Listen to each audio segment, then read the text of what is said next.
Well, doctors estimate that 15% of all couples in the United States are affected by infertility, and it's such an emotionally charged problem. Women often feel that it's their fault, but that's not always the case. In fact, about 60% of all infertility cases also involve the man's fertility. So we met up with one young couple who told us about their struggle with male infertility. 31-year-old Jay and Kelly Liner were high school sweethearts, got married right after college, and decided to start a family at the age of 26. Well, I was one of those little girls that had a baby doll clutched in her hands from the very beginning. I've, always known that I wanted to be a mother, always. But by the time we were 28 and we had no baby yet, we never got pregnant, and the friends that we had those kind of visions with, we're already on to their second child by then. There must be something wrong. Kelly assumed she was the one with the problem, but her fertility turned out to be normal, so Jay got tested. My sperm count was about 5 million, which sounds like, that's a lot, 5 million, but when the doctor told us, it needs to be more in the 100 million range. Turned out Jay was one of the 9% of men diagnosed with male infertility. It's why doctors now recommend that both women and men be evaluated at the same time when they're having trouble getting pregnant. Men in general are very hesitant to do these tests. There is such a stigma associated with male factor infertility. They're supposed to be macho men. They're not supposed to have low sperm counts. It made me feel pretty bad about myself. It made me feel like, why can't I do something normal that the rest of the population can? Besides genetic causes, there are underlying medical conditions that can lead to male infertility, but there are also ways to get around it.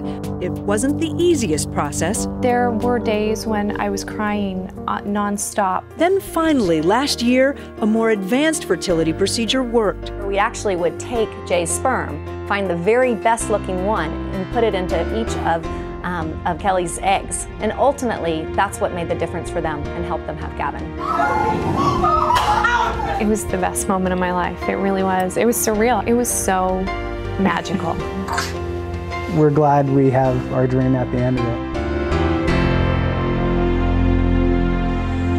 Oh, am I the only one that tears up when I see the baby? Joining us to talk more about this is Dr. Karen Boyle, the Director of Male Infertility and Sexuality at Chesapeake Urology Associates. Good morning. Good morning, Kate. What a great happy ending for them. This is not the easiest thing for couples to talk about. There is kind of a stigma, isn't there? There is, and there's this misperception that it's all the woman's fault. Right. And we don't really think about it in terms of the men's contribution. In fact, 30% of men that are having infertility problems, it's really just the man. It's not the woman at all. It's not the woman at all. And in Jay's case, the doctor really had a hard time figuring out what the problem was, and they came down to thinking it was the genetics. Is that often what it is? It's just something you're born with? Well, it can often be something you're born with or congenital, but the genetics actually only accounts for about 1% of cases. Oh, wow. It can be often other things that are causing problems with sperm production, or the delivery of sperm out into the ejaculate can be adversely affected as well. What can be? Infection can cause things. Environmental exposures can cause things that go wrong with men's fertility. Often we don't know. It can also be things like varicose veins or varicoceles in the scrotum, heat-related injuries, things like that. So that's why it's so important for men to get evaluated. Women tend to lose their fertility as they get older. Is that the case with men too? Well, not so much? Not so much. A man's biological clock runs a bit slower than a woman's and is not as exact. So men don't have that 35 age cutoff past which we know sperm parameters decline.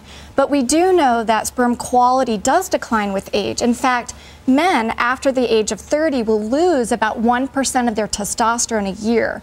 So there is an age thing, but not as big as severe the female side as of we things. know with women. So what are the most cost-effective, most cutting-edge treatments that you can do for a couple like the one we just met? Well, the most cost-effective thing is try to find something that we could fix to allow the couple to conceive naturally.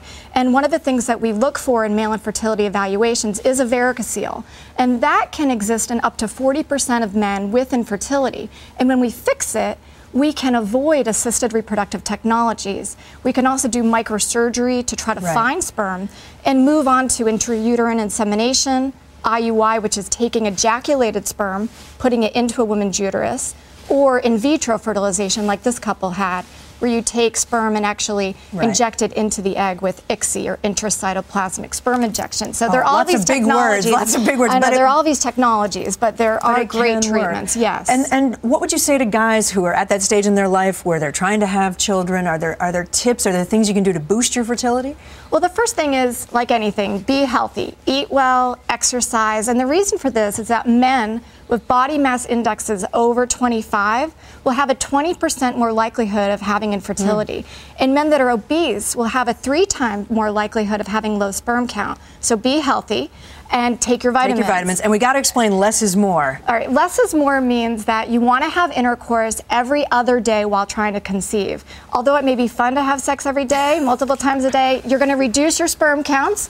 So every other day will optimize fertility potential. I'm looking at all the guys in the room right now. Okay, thanks so much.